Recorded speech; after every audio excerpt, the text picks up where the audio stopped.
확률과 통계의 첫 단어는 경우의 수예요. 많은 수 학생들이요, 이 경우의 수 단어를 굉장히 우습게 생각하시는데요. 확률이든 통계든 어차피 경우의 수를 잘 셀 줄 알아야 구할 수 있지 않습니까? 맞아요? 네. 그러니까 이 확률 통계 이 과정 자체의 관건이 경우의 수를 잘 셀 수 있느냐 없느냐의 문제거든요. 그런데 뭐 이 차후의 과정에 등장하게 될 수열이, 중복수열이, 원수열이, 같은 것이 있는 수열이, 뭐 조합이니 중복조합이니 뭐 이런 것들 있잖아요. 혹은 분할이니 뭐 이런 것들 굉장히 편리하게 답이 나오고 다 좋아요. 다 좋은데 그런 아이들은 특별한 제한 조건이 꼭 있어야 돼요. 그렇지 않습니까? 그러니까 경우의 수를 쉽게 세면 쉽게 셀수록 딱 그러한 상황밖에 적용을 못하는 경우가 많습니다. 그리고 제한 조건이 약하면 약할수록 경우의 수를 세는 과정은 번거롭지만 많은 경우에 사용할 수 있죠. 맞아요? 아주 단적으로 예를 들어서 일일이 센다라고 합시다. 그럼 못 푸는 문제가 없겠죠. 다만 존나 짜증나는 거죠. 그죠? 근데 한 가지 명심하셔야 될 것은 일일이 세는 것도 수능의 출제의 의도 중에 하나입니다. 그러니까 일일이 세는 걸 제가 보면 보통 한 20개 남짓까지는 일일이 세는 문제 나올 수도 있거든요. 그러니까 나 어떻게 해도 이거 어떻게 풀어야 할지 모르겠다. 그럼 일일이 세는 걸 수도 있어요. 알겠죠? 내가 일일이 세더라도 이 문제를 맞춰야겠다는 의지를 꼭 갖고 계셔야 되고요. 이 단원에서 일일이 세는 방법은 사실상 알려주지 않는데 뭐 중등에서 수영도니 뭐 이런 걸 통해서 학습을 했다고 보기 때문에 그죠? 이 단원에서 이제 뭐 경우의 수에 대해서 사실 중점적으로 언급하고자 하는 것이 뭐냐면 합의 법칙하고 고배 법칙이죠. 그죠? 어떻게 보면 합의 법칙과 고배 법칙만 잘 쓸 줄 알면 모든 경우의 수를 다 셀 수 있어요. 수열이니 조합이니 뭐 이런 것들은 전부 다 여기서 파생된 거거든요. 그죠? 그래서 가볍게 생각하지 마시고 이 단원의 내용에 대해서 끊임없이 생각하셔야 돼요. 끊임없이 생각하셔야 되고 이 일단은 경우의 수가 굉장히 자신이 있어지는 시점이 되면 여러분에게 확률 통계는 그냥 껌이죠. 껌. 알겠습니까? 용어의 정의를 시작하겠습니다. 시행과 사건입니다. 이 시행이라는 이 단어는 굉장히 중요한 단어예요. 시행이 아니면 우리가 확률적으로 다루지 않기 때문에 그래서 시행의 정의에 대해서 분명히 알고 있어야 되거든요. 우리 상우가 얘기해 줄 거예요. 상우가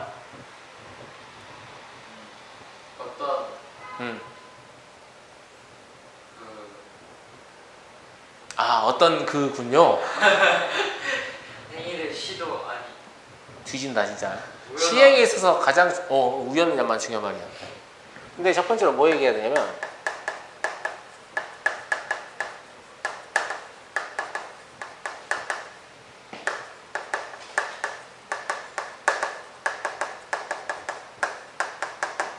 같은 조건 하에서 반복할 수 있고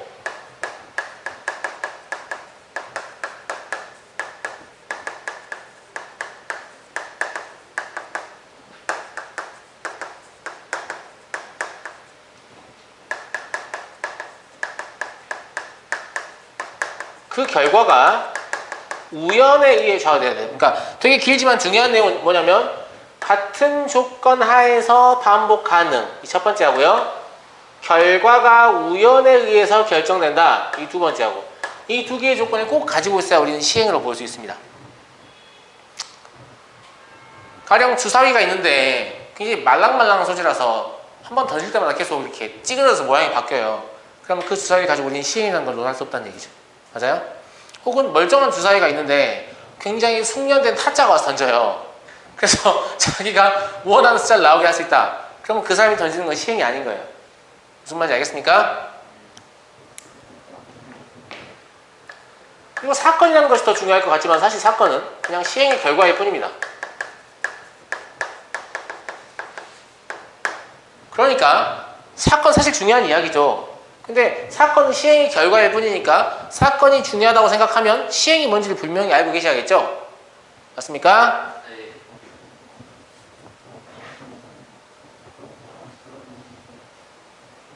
두 번째 경우의 수입니다.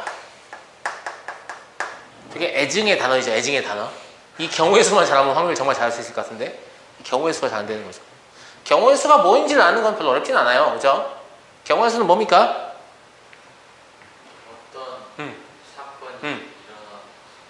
어떤 사건이 일어나는 가지수. 맞아요. 정확합니다. 그죠? 그러니까 어떤 사건이라는 건 사실 우리가 정할 수 있다는 거거든요. 가령 주사위를 던지는 시행이라고 해봐요. 그러면 짝수의 눈이 나오는 사건이라고 하면 바로 가지수가 나와버리죠. 그죠? 2, 4, 6 세 가지 맞습니까? 그죠? 경우에서라는 것은 그냥 어떤 사건이 일어나는 가지수다. 일어나는 경우의 가지수다. 이렇게 생각하시면 되겠고요. 사실 경우의 수를 몰라서 문제를 못 푸는 게 아니고 경우의 수를 셀 줄 몰라서 문제를 못 푸는 것이죠. 그죠?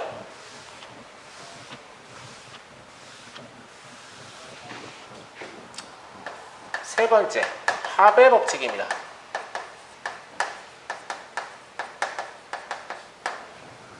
사실 곱의 법칙이 더 중요하다고 생각하시겠지만 제가 봤을 때는 합의 법칙이 더 중요해요.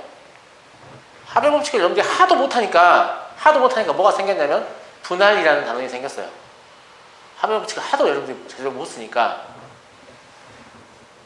합의 법칙은 크게 두 가지로 나누어서 제가 서술을 할 거거든요. 두 가지 나눠서 그 칸이 좀 좁을 수도 있어요. 알겠죠? 첫 번째 합의 법칙은 두 사건 A, B가 동시에 일어나지 않을 때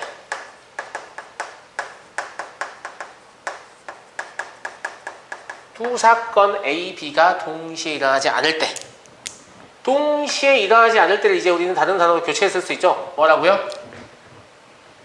야, 이 새끼들아, 뭐라고 교체할 수 있냐?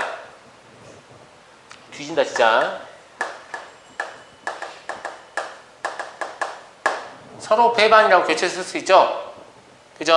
한 사건이 일어나면 다른 사건 못 일어나는 거. 그죠? mutually exclusive라고 하는데 서로 배반이라고 번역합니다. 알겠죠? 근데 이게 되게 단순하기 때문에 이게 되게 별거 아닌 것 같아 보일 거예요. 보세요. 사건 A가 일어나는 경우의 수. 그놈이 뭐 M 가지라고 합시다. 그 다음에 사건 B가 일어나는 경우의 수. 그놈을 N 가지라고 합시다.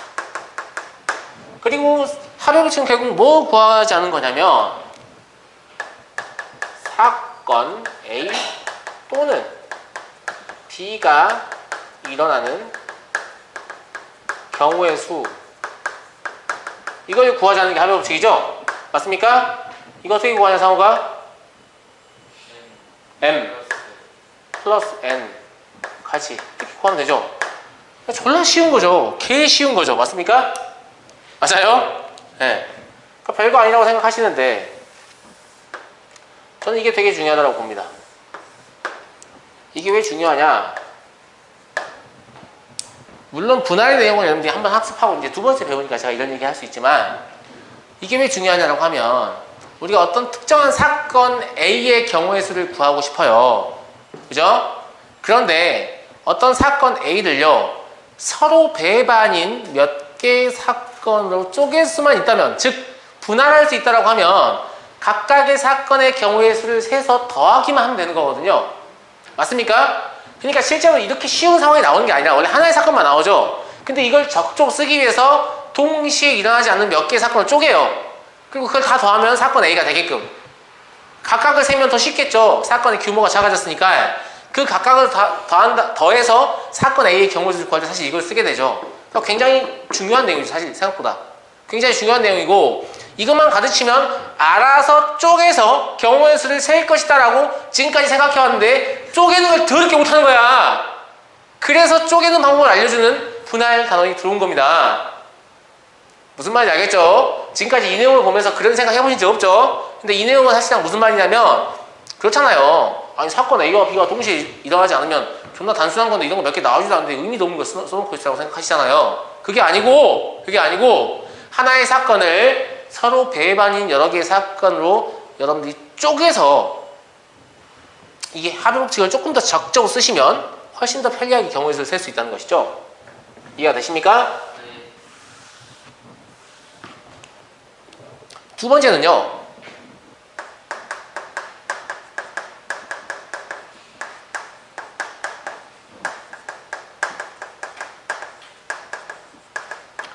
두 사건 A, B에 대하여 그러면 동시에 일어나지 않을 때라는 제한 조건이 삭제됐어요. 맞아요? 맞아요? 그죠? 아까 똑같습니다. 사건 A가 일어나는 경우의 수 그러면 M가지예요.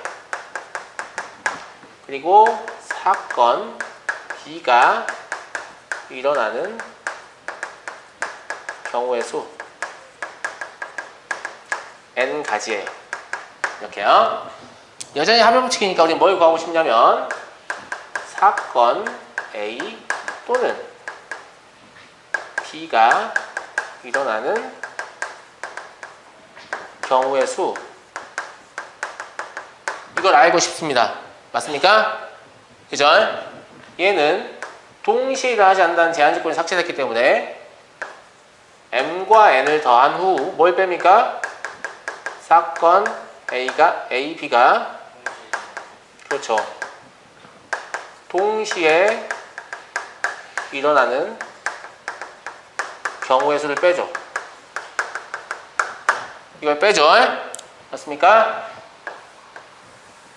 그럼 이건 또 쓸데없는 건가요? 라고 하시면 그렇지 않죠. 자, 이제 합의 법칙 두 번째 건 언제 쓰는 거냐면 아까 제가 뭐라고 했냐면 하나의 사건의 경우의 수를 셀 때 이게 너무 어려울 것 같으면 동시에 발생하지 않은 몇 개의 사건을 쪼갠 다음에 각각을 세서 더하라 그랬어요. 그죠? 그럼 이거 쓸데없는 거 아니냐? 아니죠. 내가 동시에 발생하지 않은 몇 개의 사건을 쪼갰는데 실패했어요. 일부가 동시에 일어나기도 할 수도 있죠. 사실 상황에 따라서. 그랬을 때 이걸 쓰셔야 되지 않겠습니까? 맞아요? 동시에 발생하지 않게 다 쪼개면 참 좋겠지만 그런데 실패해서 몇몇 사건은 동시에 일어나기도 한다 이 말입니다. 그죠? 그랬을 땐 이걸 쓰셔야 되는 상황이 되는 거죠. 무슨 말인지 알겠죠? 네, 그래서 둘 다 중요합니다. 둘 다 중요하고 이걸 이용해서 이제 우리가 경우의 수를 세려면 뭘 구할 줄 알아야 돼요? 사건 A와 B가 동시에 일어나는 경우의 수를 셀 줄 알아야 이 문제를 풀겠죠. 이 방법을 쓸 수 있겠죠. M 곱하기 N가지라고 하는 새끼는 죽여버릴 거야. 확률통계에 대한 기본이 없는 새끼들이야. 알았어? 알겠어? 네. 동시에 일어나는 경우의 수를 그냥 알고 싶은 거예요. 우리 아직 모르는 거예요. 알겠죠? 안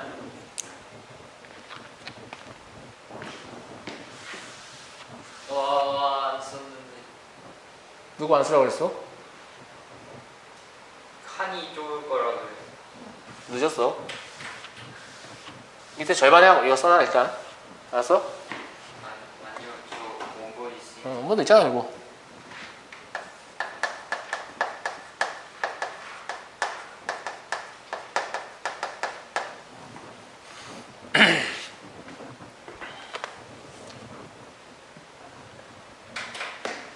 네 번째, 고배 법칙을 이야기해 보고자 합니다. 고배 법칙.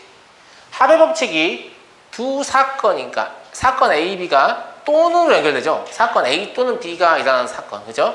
사건을 집합의 개념에 투영시키면 합집합의 개념인 것이죠. 맞습니까? 그죠? 근데 고배 법칙은 뭐 하고자 하는 거냐면 교집합에 해당하는 개념인 사건 A와 B가 동시에 일어나는 경우의 수를 다루고 싶은 거예요. 그죠? 근데 이미 조건 범위를 한번 배우고 왔기 때문에 동시에 일어나는 경우에서는 사실 두 가지 상황으로 분할되죠. 뭐하고 뭘로?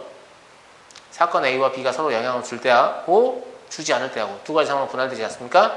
사건 A와 B가 서로 영향을 줄 때는 조건부 확률을 다룰 것이기 때문에 굳이 지금 언급하지는 않겠습니다만은 그죠? 네. 그러니까 고배법칙 약간 불완전해요. 이 고배법칙은 언제 완전해지냐면 조건부 확률을 배우면서 완전해져요. 합의법칙은 두 가지 상황이 다 있었으니까 완전하게 서술이 된 거고 고배법칙은 애석하기도 일부만 서술을 할 거예요. 알겠죠?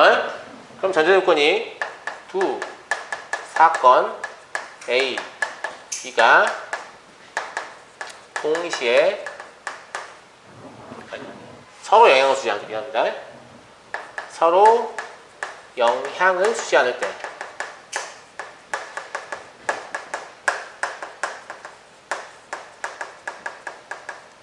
마찬가지로 얘도 우리는 다른 표현으로 바꿔 쓸 수 있죠. 뭐라고? mutually independent 자식들아. 뭐라고?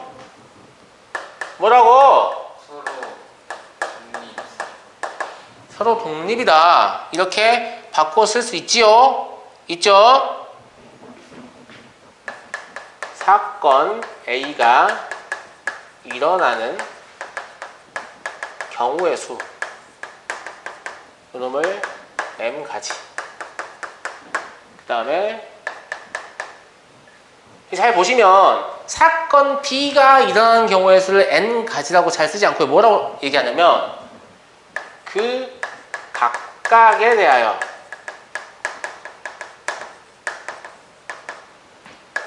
사건 B가 일어나는 경우의 수 이걸 n 가지라고 하죠. 그렇지 않나요? 그죠? 이때 구하고 싶은 건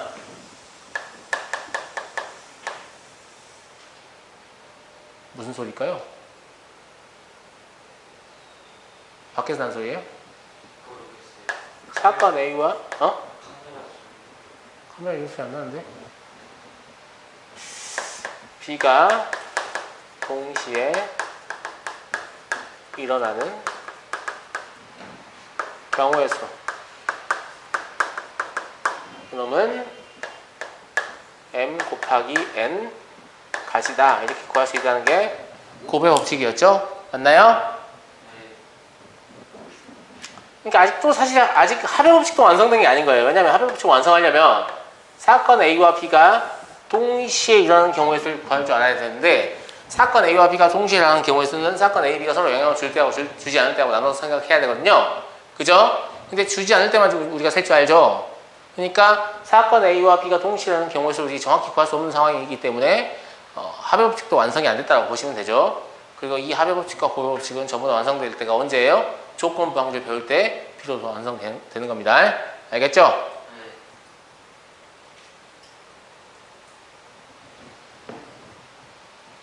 이 동시에라는 말의 의미에 조금 조심하실 필요가 있는데 이 동시에라는 말은 정말 시간적으로 동시에라는 뜻이 아니에요. simultaneous 이런 뜻이 아닙니다.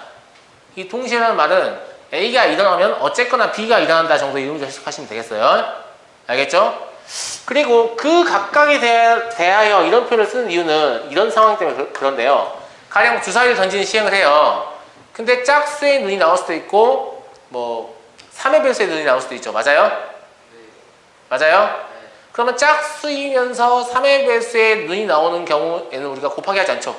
잘 생각해봐요. 짝수의 눈이 나오는 경우에서 몇 가지예요? 3개죠. 3의 배수의 눈이 나오는 경우에서는 2개죠. 그럼 2개 곱해가지고 3 곱하기 2라고 합니까? 그렇지 않죠. 이게 무슨 말이냐면 하나의 표본 공간에서 지금 하고 있는 얘기가 아니에요. 무슨 말 이해되세요? 짝수이면서 3의 배수다. 이건 이제 교집합의 개념인데 이건 하나의 표본 공간이죠. 이건 곱의 법칙을 쓸 필요가 없어요. 그냥 바로 세지기 때문에. 동의합니까?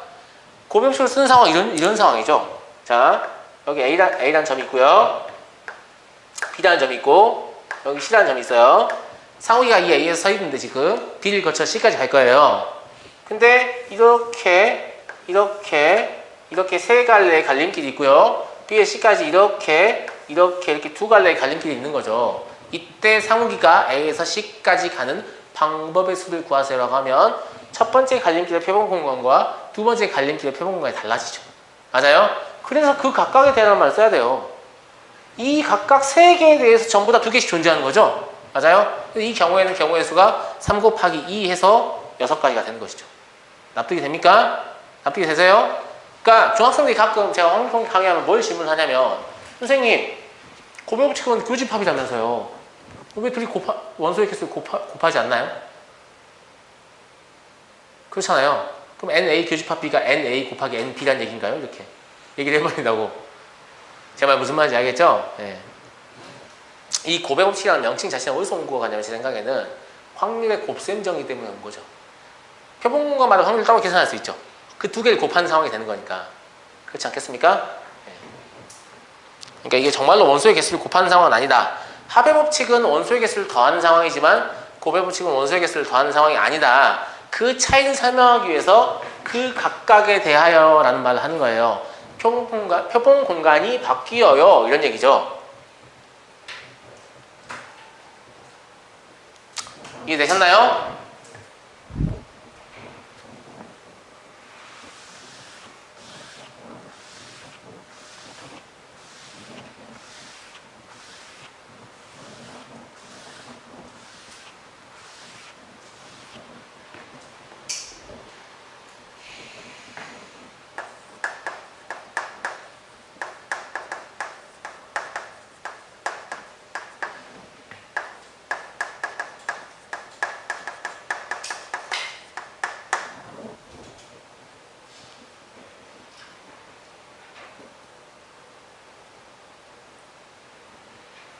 m개 동전과 n개 주사위를 동시에 던지는 경우의 수를 구하세요 라고 했는데 이 문제 하기 전에 이거 한번 해보죠.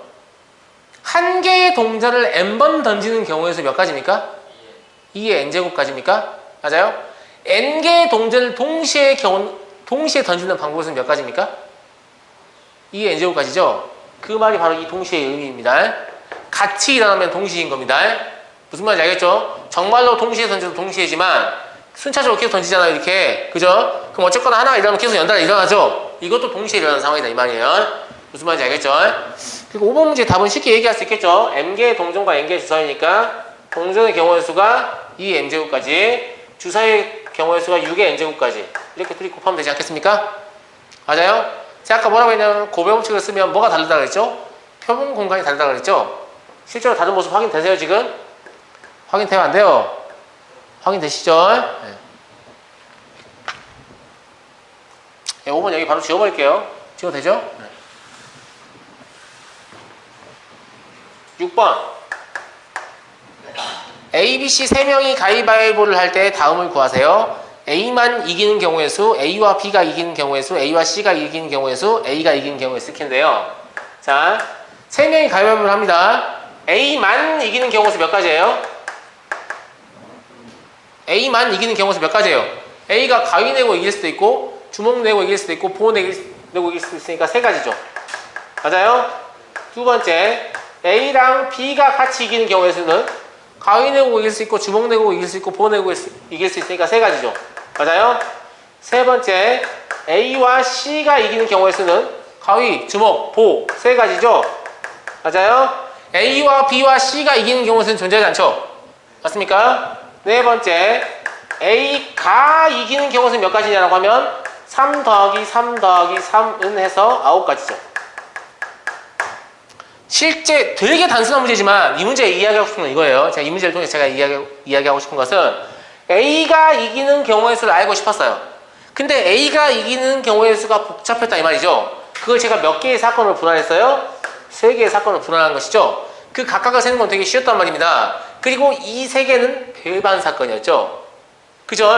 왜냐면 A만 이기면서 A와 B가 같이 이길 수 없잖아요.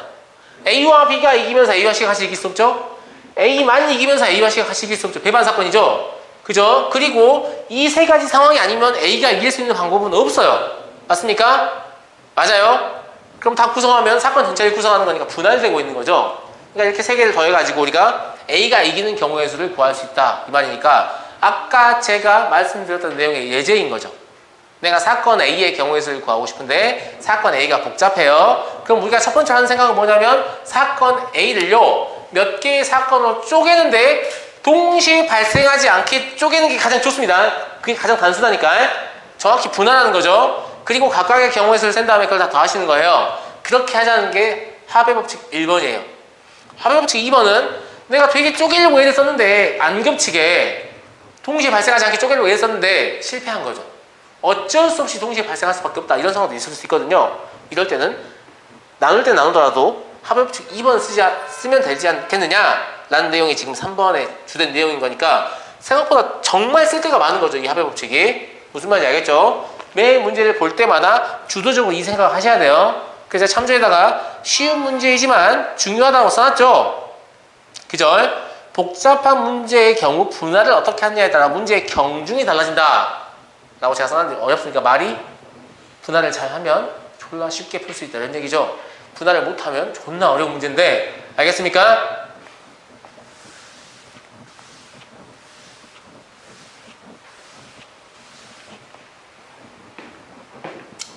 동전 문제는 사실 뭐 유형을 그냥 기억하시는 게 좋을 것 같은데요.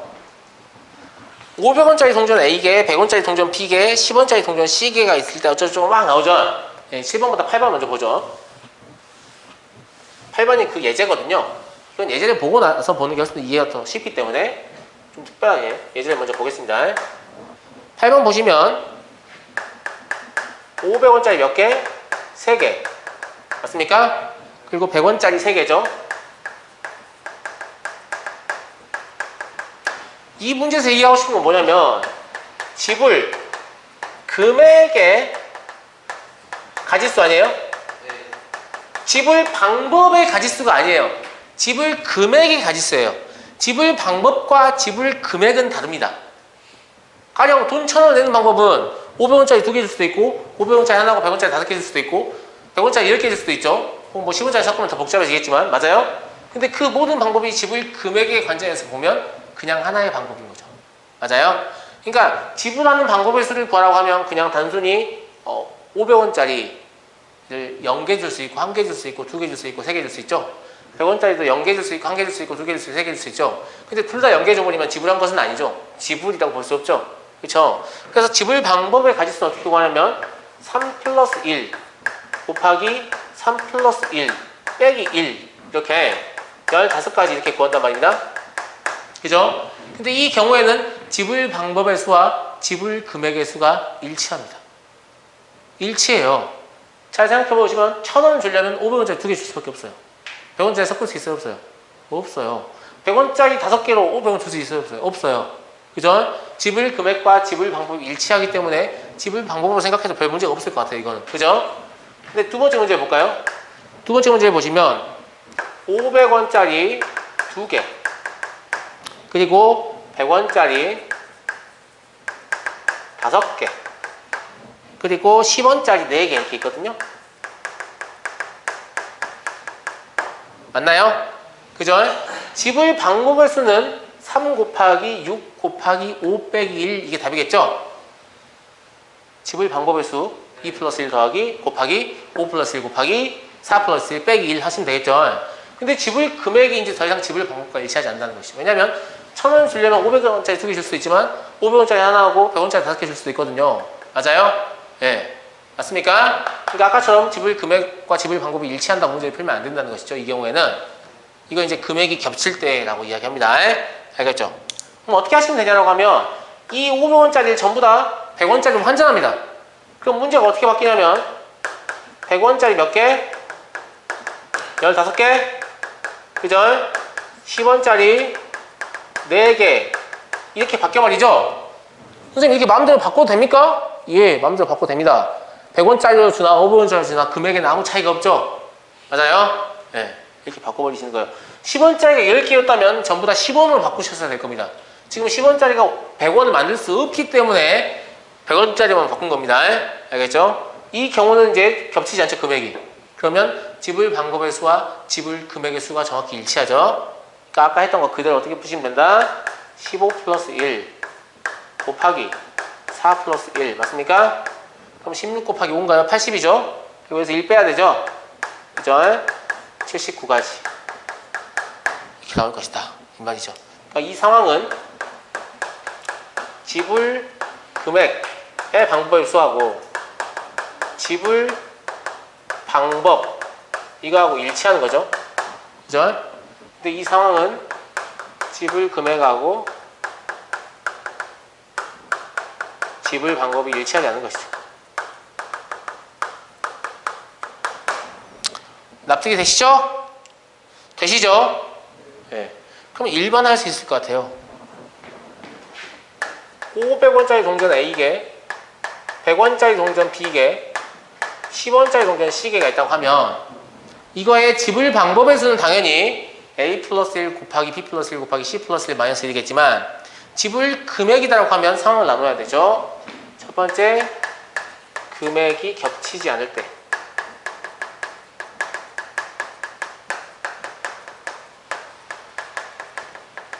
금액이 겹치지 않을 때는 지불 방법의 수와 같죠.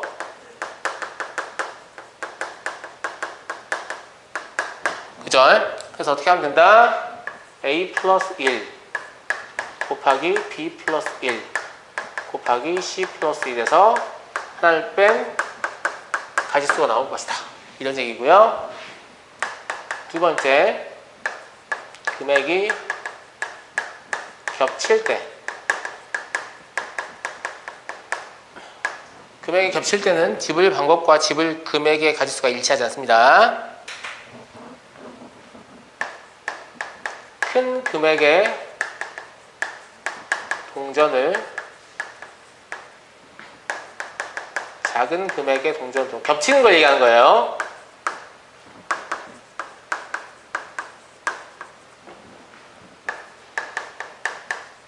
바꾸어 이래 방법을 이용한다.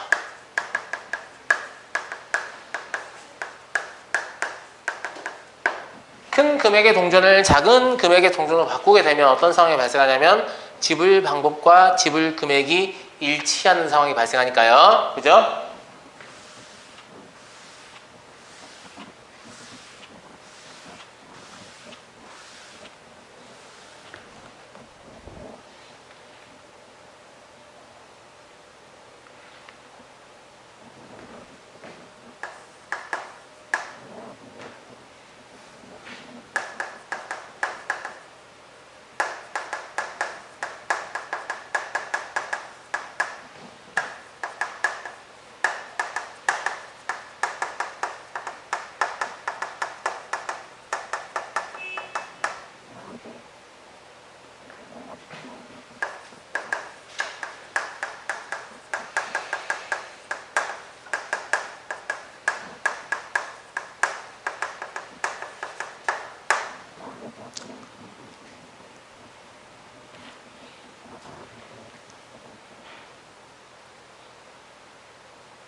다 쓰셨나요?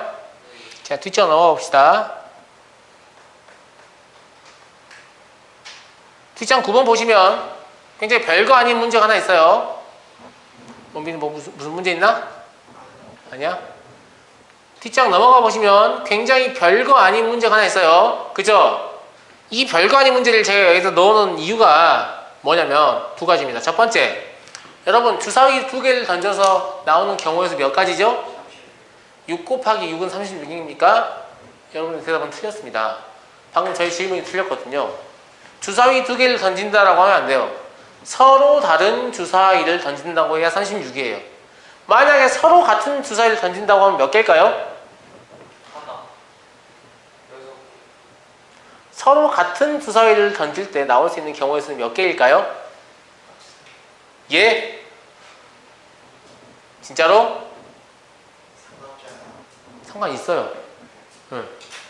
몇 개냐면 머리 좀 써보고요. 21개인 것 같은데요? 왜 그러냐? 주사위 던졌을 때 눈이요 1, 2하고 2, 2라고 같아요 달라요? 주사위가 서로 같으면 같아요. 주사위가 서로 다르면 달라요.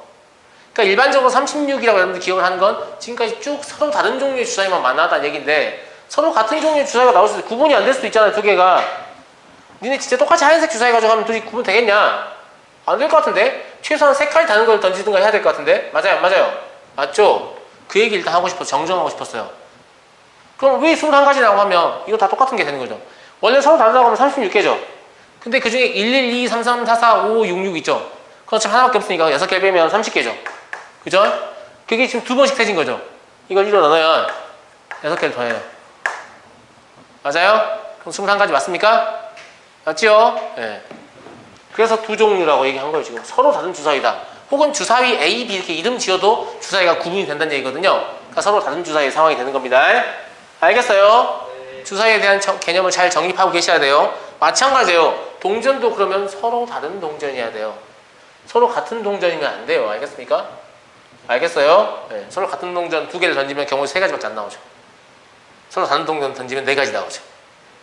잘 생각해보면 너네 분할 단원 추가되면서 서로 같은 거와 서로 다른을 굉장히 이제 문제에서 명시하기 시작했거든?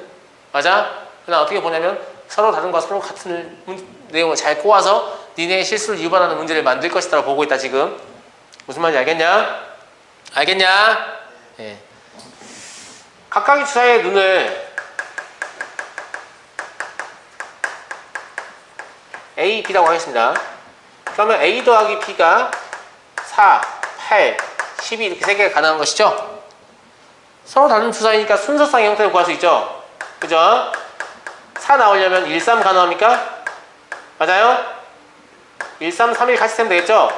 2 이렇게 맞아요? 8 나오려면 17 안 되죠? 26 62 그 다음에 35 53 또 44 맞습니까? 10이 나오려면 66 맞아요? 하나 둘 셋 넷 다섯 여섯 일곱 여덟 9개 따라서 9가지자 9가지다 저희 두 번째 출제 의도는 1, 2 세는 문제는 얼마든지 나온다 이런 얘기예요 알겠죠? 나에 대해서 1, 2 세는 문제는 얼마든지 나옵니다 막 순열 조합 이런 거 안 써준다고 문제 이상한 데라고 생각하지 마세요 그냥 세는 문제일 수도 있어요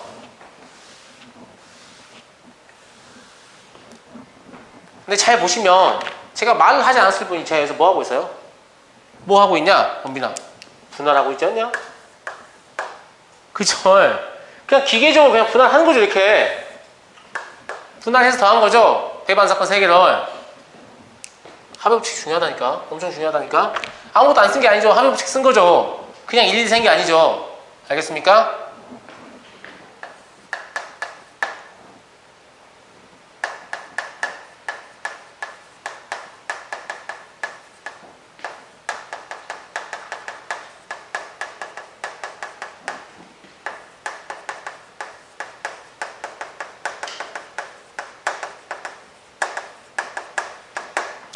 (10번) 문제는 360의 양의 약수의 개수와 양의 약수의 총합을 구하시오. 이거 중1 때 배우는 건데 기억납니까?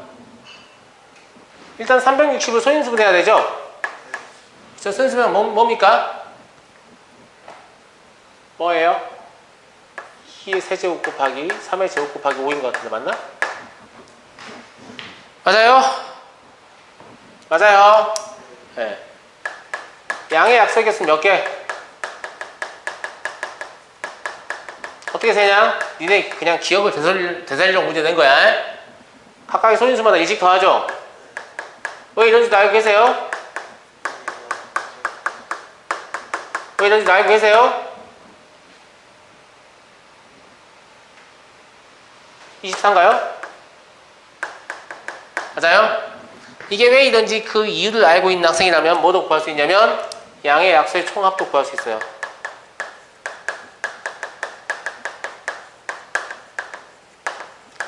양의 약수의 총합은 뭐예요 그러면?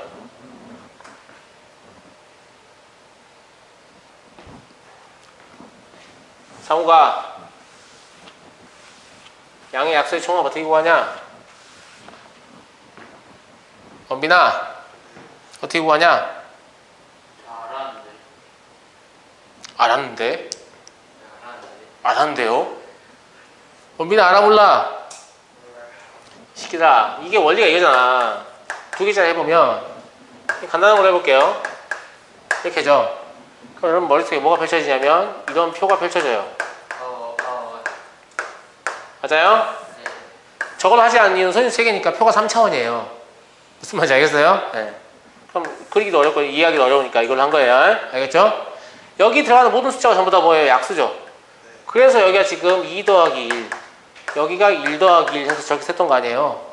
이걸 알고 있으면 여기 2의 0제곱 곱하기 3의 0제곱 2의 1제곱 곱하기 3의 0제곱 2의 2제곱 곱하기 3의 0제곱 그 다음에 2의 0제곱 곱하기 3의 1제곱 2의 1제곱 곱하기 3의 1제곱 2의 2제곱 곱하기 3의 1제곱 맞습니까? 이거 다 더하면 약수의 총합이죠? 그죠? 근데 얘는 이거 다 더하면 뭘 전개한 결과냐면 2의 0제곱 더하기 2의 1제곱 더하기 2의 2제곱 곱하기 3의 0제곱 더하기 3의 1제곱 이거 전개한 결과예요. 이렇게 하면 얘 나오죠? 맞습니까? 이렇게 하면 얘 나오죠? 이렇게 하면 얘 나오고요. 이렇게 하면 얘 나오죠? 이렇게 하면 얘 나오죠? 이렇게 하면 얘 나오잖아요. 맞아요? 당연히 알아야 되죠. 총합 어떻게 구해야 돼요 그러면? 2의 0제곱 더하기 2의 1제곱 더하기 2의 2제곱 더하기 2의 3제곱 중1 때 이거 배우는데 기억나세요? 근데 기억이 거의 안 날 거야. 왜냐면 문제를 잘 안 내. 가르쳐주기만 하고. 왜 문제를 안 내냐면 잘 보시면 이거를 문제를 조금만 키워버리면 얘가 뭐가 돼버리죠? 등비수열이 합이 돼버리죠? 여러분들 등비수열 합공식 배웠기 때문에 여러분들한테는 얼마든지 자유롭게 낼 수 있죠. 맞아 안 맞아? 맞죠? 이렇게 해서 하시면 얼마 나오냐면 1170 나옵니다. 답이 중요한 건 아니니까. 그래서 이 내용 중학교 1학년 때 배운 내용이고 간단한 내용이니까 결과만 기억하지 마시고 과정 이해하고 계시기 바랍니다. 중학교 1학년 동생이 물어봤는데 원래 그래 이 새끼야 뭐 이렇게 하지 마시고 친절하게 잘 알려주시기 바랍니다. 알겠죠?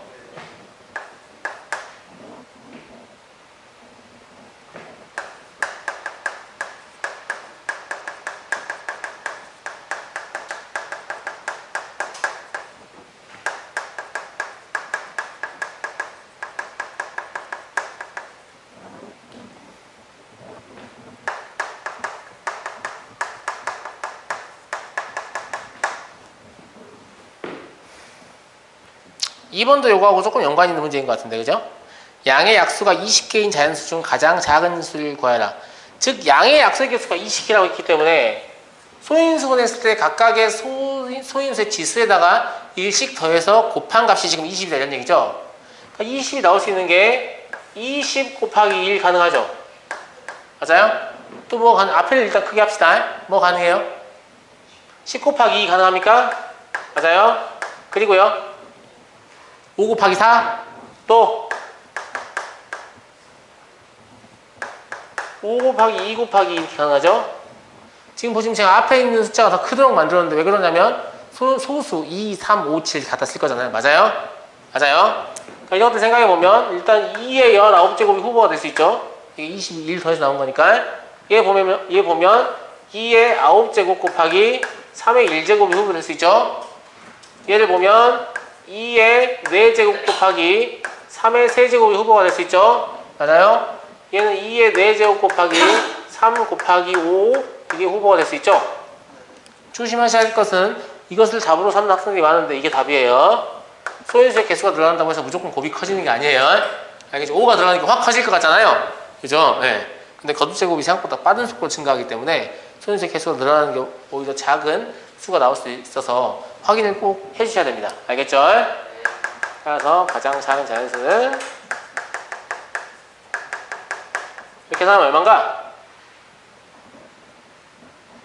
240?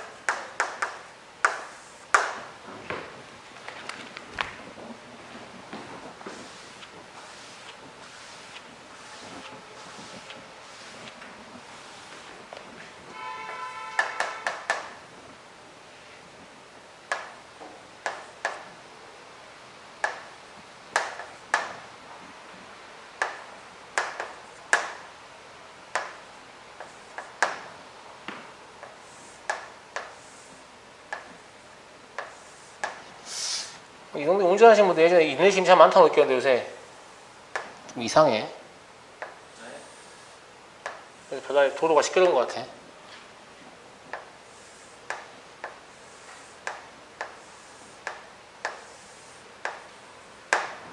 이런 그림 나와 있습니까? 졸라 쉽죠? 졸라 쉽죠? 풀 수 있겠죠? 이거 그냥 뭐 실습하는 문제예요? 곱의 법칙 실습하는 문제예요. 그죠? APB는 3 곱하기 2 하시면 되겠죠? 뭐 이런 거 못하는 거 말이 안 되고요. 그 다음에 A에서 B로 가는 거 물어봤는데 이것도 지금 뭘 써야 사실 풀립니까? 분할해서 풀리죠? 첫 번째 A, P, 그리고 B 이게 있을 수 있고요. 그죠? 두 번째 A, Q, B 이게 있을 수 있는데 이게 6가지 구해놨죠? 얘는요 2 곱하기 4니까 8가지인가요? 맞아요? 따라서 이게 몇 가지다? 6하고 8 더해서 14가지다. 이런 14가지 없는 학생들 같으니라고, 그죠? 왕복이에요. 왕복도 분할만 잘 하시면 쉽게 풀겠죠? 답 구해봐요.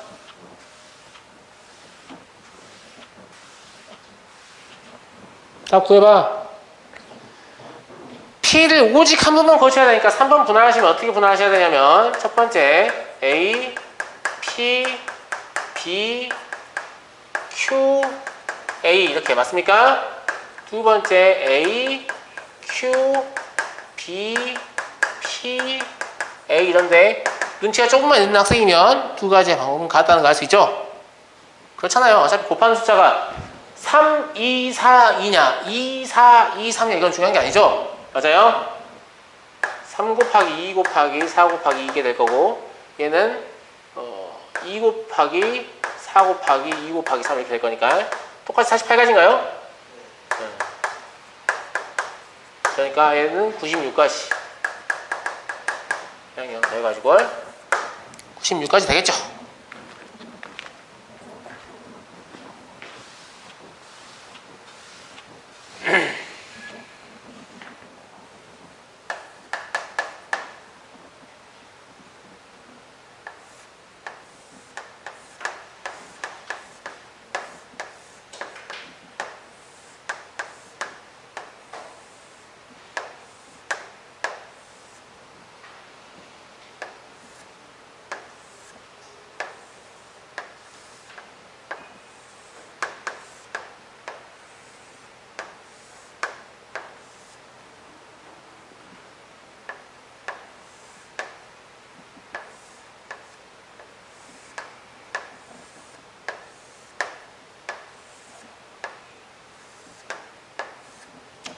이렇게 생겼나요? 그림 잘 그리니까요. 이렇게 A에서 B로 가는 방법의 수를 구하는 거예요. 맞아요? 그죠? 그 분할을 잘 하셔야 문제를 풀 거예요. A는 지금 이 전면부에 있죠, 앞쪽에. B는 저기 뒤 후면부에 있죠, 뒤쪽에. 그러니까 이 문제를 접근할 때 제일 먼저 생각해야 되는 건 뭐냐면 어쨌거나 뒤로 한 칸 가야 되죠. 그럼 뒤로 한 칸을 어디서 갈 것이냐가 문제가 되는 건데, 맞습니까? 뒤로 한 칸에 갈 수 있는 곳은 어디가 있어요? 뭐 여기도 있을 수도 있고 여기도 있을 수도 있고 여기도 있을 수도 있고 여기 여러 개가 있네요. 그죠? 그럼 뒤로 한 칸을 어디서 보낼 것이냐 이런 건데 지금 보시면 최단 거리로 움직여야 한다고 했습니까? 맞아요? 이게 뭐하고 제가 봤을 때 비슷한 거 아니냐면 최단 거리의 움직임이니까 뭐하고 비슷한 거 아니냐면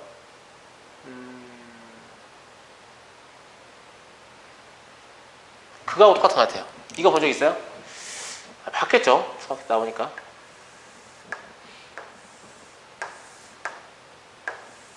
이거 있죠, 이거. 맞아요? 근데 뭐 이렇게 호수가 있어가지고 그래서 여기까지 간다 뭐 이런 거 있잖아요. 맞아요? 이런 거 풀려면 어떻게 해야 되죠? 분할해야 되죠, 분할. 그렇지 않습니까? 어떻게 분할해야 됩니까, 이거? 네. 어디 점 잡는다고요? 여기?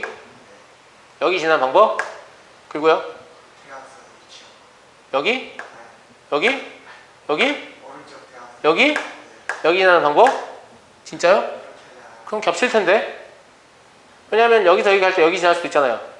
여기서 여기 갈 때 여기 지날 수도 있죠. 그럼 겹치죠? 분할하려면 안 겹쳐야 되는데? 그렇지 않나? 강상구 어떻게 생각하나? 제가 봤을 때 이렇게가 아니고 여기를 지나는 방법. 그죠? 네. 그리고 여기를 지나는 방법, 여기를 지나는 방법 세 가지로 분할해야 될 것 같습니다. 그러니까 보통 이 분할하는 위치는 이거의 대각선 방향으로 이렇게 존재하거든요. 그럼 이걸 앞으로 관찰해보면 어쨌거나 여기서 여기 가는 거 아니에요. 그죠? 그럼 분할할 수 있는 위치는 제가 봤을 때 어디인 거 아니냐면 여기하고 여기예요. 근데 이 점이 아니고 이 선인 거죠, 이렇게. 맞아요? 이거 우리가 측면에서 바라보게 되면 이렇게 될 거 아니에요? 이렇게. 여기 A, 여기 B. 맞아요? 그럼 분할을 어떻게 할 거예요? 여기하고 여기로 할 거죠. 그걸 3,000원 확대한 게 지금 저거예요. 무슨 말 이해하십니까? PQ를, PQ 이렇게 이름 지어볼게요. 여기 P, Q, R, S 이렇게 이름 짓는데 PQ를 꼭 지나고 PQ를 안 지나고 이게 아니고 P만 지나고 지나갈 수도 있어요. 그죠? Q를 지날 수도 있고 가령 여기서 뒤로 갔다고 하면 무조건 Q를 지나가야 되죠. 근데 여기서 뒤로 안 갔어요. 그럼 P를 무조건 지나가야 되죠. 이런 상황인 거니까 이렇게 약간 좀 어렵게 분할하게 되겠죠. 어쩔 수 없고요. 이거는 안 겹치게 분할하면 참 좋은데 어쩔 수 없이 겹치는 경우 생긴다 그랬잖아요. 이게 지금 어쩔 수 없이 겹치는 경우의 사례예요. 아예 안 겹치게 분할할 수가 없어요. 보시면 어떻게 분할이 되냐면 A에서 P를 거쳐서 B로 갈 수 있죠. 또는 A에서 Q를 거쳐서 B로 갈 수 있죠. 근데 이러면 A에서 P와 Q를 동시에 거쳐서 P로 가는 경우가 중복되죠. 어쩔 수 없어요. 이거는 중복 안 할 수가 없기 때문에 저렇게 한 거고 혹시 그런 방법이 있다고 하시면 저한테 알려주시면 제가 수정하겠습니다. 알겠죠? 근데 저는 이거를 분할할 수 없는 상황으로 지금 보고 예제를 놓는 거거든요. 이게 있겠고요. 마찬가지로 A에서 R, S 뭐 B 그다음에 A에서 S P A에서 R S P 이렇게 있을 텐데 위에 두 개는 더하고 아래 하나는 빼는 거예요. 알겠죠? 네. 이거 구해보시면 얼마죠? A에서 P 두 가지죠? 그죠? P에서 P는 세 가지죠? 여기서 여기니까 그냥 써도 되겠네요. 하나, 둘, 맞나요? 세 가지 아니냐? 아, 여섯 가지군요. 미안합니다. 여섯 가지. 그냥 써도 여섯 가지죠? 여기까지 오는 게 두 가지죠? 하나. 그리고 여기까지 와서 여기까지 가는 거 두 개. 그죠? 여기까지 와서 여기까지 가는 거 세 개. 근데 각 두 개씩 있죠? 그죠? 그러니까 두 개 해서 여섯 개. 그죠?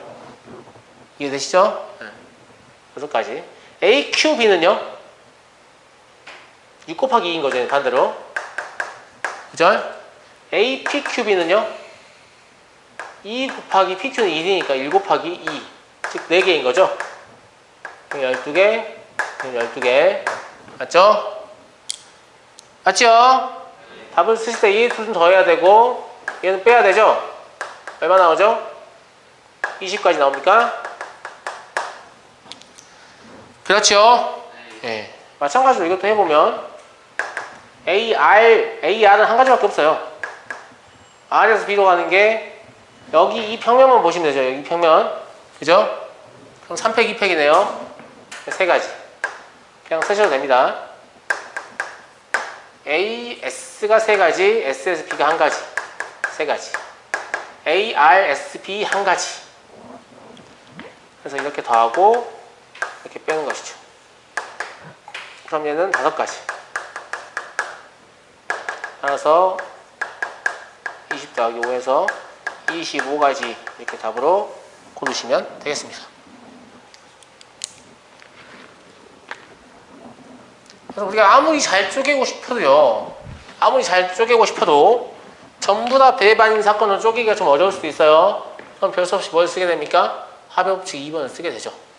그죠?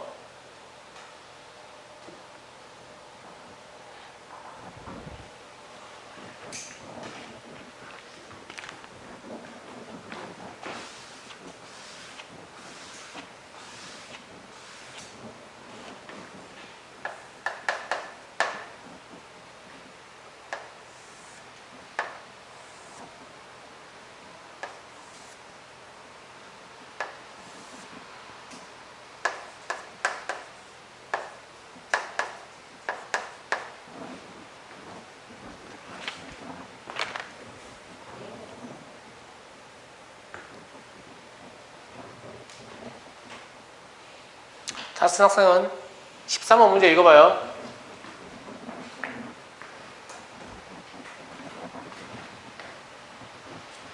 13번 문제 매우 단순한 형태로 넣어놨긴 했는데 이거 조금만 꼬우면 엄청 싫어하는 문제일걸요? 인접한 곳은 다른 색으로 칠해가지고 색깔 칠하는 거? 졸라 싫어하는 문제죠? 그죠?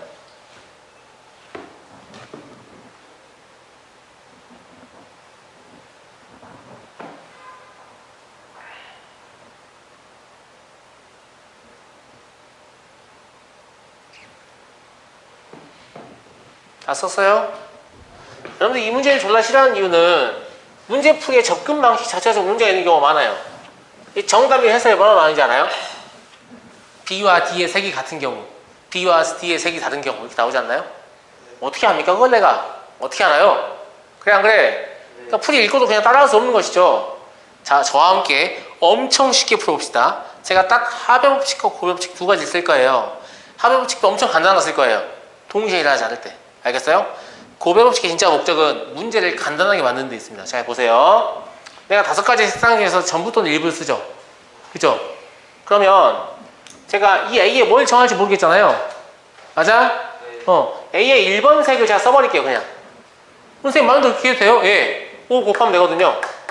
자, 이제 문제를 바꿨어요. 여기 이미 1번 색이 칠해져 있어요. 그죠? 1번 색을 포함해 5가지 색으로 둘레를 칠하기만 하면 돼요. 근데 인접한 곳은 다른 색으로 칠해야 돼요. 맞아요? 그렇게 해서 나온 답에다 5만 곱하면 돼요. 맞아요? 네. B는 1번 색을 못 쓰죠? 4가지 쓸 수 있죠? 4가지라고 머릿속에 생각하지 말고 2번 색 칠해버려요. 대신에 그냥 4만 곱하면 될 거 아닙니까? 지금 고배 법칙을 이용해서 문제를 단순화하고 있습니다. 자, 이제 문제 어떻게 바뀐 거냐면 1번, 2번 색이 다 칠해져 있어요. 근데 C, D, 3개만 칠하면 돼요. 5가지 색을 이용해서. 근데 A, B랑 인접하면 똑같은 색 쓰면 안 돼요. 이렇게 해서 나온 답에다가 그냥 5 곱하기 4, 즉 20을 곱하기 하면 답이에요. 문제가 훨씬 쉬워졌죠? 맞아요? 자, C. 얘하고만 다르면 되죠? 3가지 색 쓸 수 있죠? 그냥 3번 색 칠해버려요. 그러면 얘랑 곱하기 3 하면 되죠? 문제도 바뀌었어요. A, B, C 셋 다 칠해져 있습니다. 1번, 2번, 3번 색상이 우리한테 1번부터 5번까지 색상까지 있는데 우리는 D하고 E 2개만 칠하는 방법의 수를 구하면 돼요. 그리고 이걸 곱하면 돼요. 엄청 좋죠? 아까부터 계속 말씀드렸는데 고배 법칙은 문제의 크기를 줄여줍니다. 문제 자체의 사이즈를 줄여주기 때문에 문제가 훨씬 단순해지는 장점이 있어요. 고배 법칙 이런 식으로 활용하시는 겁니다. 자, 이제 D를 칠하려고 해요. D는 얘랑 다르면 되잖아요. 얘랑 다르면 되죠? 그럼 몇 가지 올 수 있어요? 3가지 올 수 있어요? 3가지? 근데 가령 얘하고 색이 같잖아요. 얘가 색이 같은 건 문제가 안 되죠? 그죠? 근데 다르다고 하면 여기 올 수 있는 색의 숫자가 달라져요. 즉 D에 2번 색이 올 때하고 2번 색이 아닌 가능한 다른 색이 올 때하고 E의 경우의 수가 달라지거든요. 분할되죠? 합의 법칙을 써야 될 시점이죠. 합의 법칙 들어갈 때는 괄호를 이어서요. 알겠습니까? 그리고 여기다 내가 2번을 칠했다고 가정하겠습니다. 2번을 칠했다고 가정하면 2번은 사실 얘하고 똑같은 색이기 때문에 선택 여지가 있어요? 없어요? 없어요. 그러니까 1 곱하기. 맞습니까? 여기 몇 가지가 들어갈 수 있죠? 이제 2, 1이니까 2가지 색만 아니면 되니까 3가지 들어갈 수 있죠. 3. 맞아요? 더하기. 자, 이제 2번 색이 아니에요. 2번 색이 아니면 4번 색일 수도 있고 뭐 5번 색일 수도 있고, 그죠? 2개가 없죠? 4번을 그냥 칠해요. 됐어요?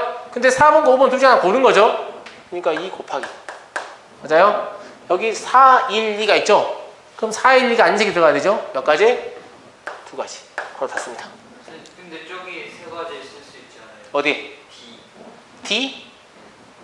어떻게 생각하실 수 있는데? 5, 4, 3, 3. 예? 두 번 막 색깔 칠해진 데가 2개밖에 없잖아요. 지금 1, 2, 3, 3개 칠해야 되는데? 인접하는 곳에. 아니, 인접한 거. 그러니까 정확히 질문을 정확히 해주세요. 어느 상황이에요? 2번 색 쓴 상황이에요? 다른 색 쓴 상황이에요? 다른 색 쓰는. 그럼 4번, 5번 말고 3번도 쓸 수 있다고요? 아니요. 그러면? 2번도 2번 못 쓰죠. 분할했는데. 왜 됐구나. 2번 못 쓰죠. 분할했는데. 맞죠? 그러니까 그냥 아무 설명 없이 숫자만 나열했는데 문제 엄청 쉽게 풀어버린 거예요. 답 맞게 나온 거 볼까요? 이 60이죠? 얼마예요? 7인가요? 7이에요? 얼마 나오죠? 420인가요? 그래요? 420 답이에요. 그러니까 D가 같은 경우 다른 경우는요, 문제를 풀다 알게 되는 거지, 문제를 풀기 전부터 알고 시작하는 게 절대 아닌데, 다수의 정답 연설이 문제를 풀기 전부터 이미 알고 있다고 생각하고 서술하고 있거든요. 이건 답을 알고 풀이를 쓴 거죠. 무슨 말 이해되세요? 저 뭐밖에 안 썼어요? 합의 법칙과 고배 법칙 딱 2가지밖에 안 썼어요. 근데 엄청나게 문제를 간단하게 풀어버리죠.